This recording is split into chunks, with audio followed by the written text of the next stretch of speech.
بسم اللہ الرحمن الرحیم۔ کیا آپ جانتے ہیں کہ اللہ تعالیٰ نے حضرات صحابہ کرام رضوان اللہ علیہم اجمعین کا امتحان لیا تھا جبکہ وہ حالت احرام میں تھے۔ حج اور عمرہ کے احرام کی حالت میں شکار ممنوع ہوتا ہے۔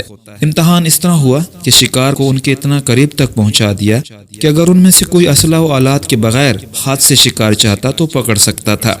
اللہ تعالیٰ نے قرآن کریم میں فرمایا، کیا ایمان والو، اللہ تمہیں شکار کے کچھ جانوروں کے ذریعے آزمائے گا جن کو تم اپنے نیزوں اور ہاتھوں سے پکڑ سکو گے، تاکہ وہ جان لے کہ کون ہے جو اس کے دیکھے بغیر بھی ڈرتا ہے، پھر جو اس کے بعد بھی حد سے تجاوز کرے گا وہ دردناک سزا کا مستحق ٹھہرے گا۔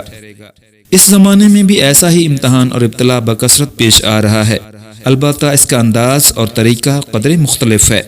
آج سے تقریباً 10 سے 20 سال پہلے فحش تصاویر کا اور کلپس وغیرہ کا حصول کافی حد تک دشوار اور مشکل ہوا کرتا تھا، لیکن آج کل موبائل سکرین کچھ یا کمپیوٹر کے بٹن کو ہلکا سا ٹچ کرنے سے یہ سارے مناظر آنکھوں کے سامنے آ جاتے ہیں۔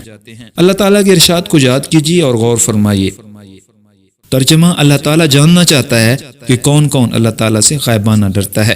تنہائی میں اپنے جسمانی اعضاء کی خاموشی، بے زبانی سے دھوکہ میں نہ پڑو، اس لیے کہ ایک دن ان کے بولنے کا بھی آنے والا ہے۔ قرآن پاک میں ہے، آج ہم ان کے منہ پر مہر لگا دیں گے اور ان کے ہاتھ ہم سے باتیں کریں گے اور ان کے پیر ان کے کرتوت کی گواہی دیں گے۔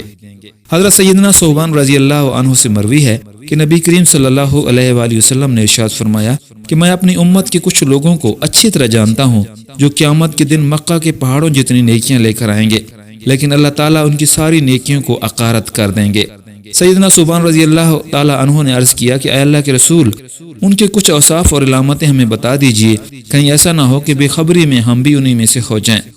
نبی کریم صلی اللہ علیہ وآلہ وسلم نے ارشاد فرمایا، سنو، وہ تمہارے ہی بھائی ہوں گے، وہ تمہاری ہی طرح رات نیکیوں کو حاصل کریں گے، لیکن جب اللہ کی حرام کردہ چیزوں کے ساتھ خلوت اور تنہائی کو پائیں گے تو ساری حدود توڑ کر رکھ دیں گے۔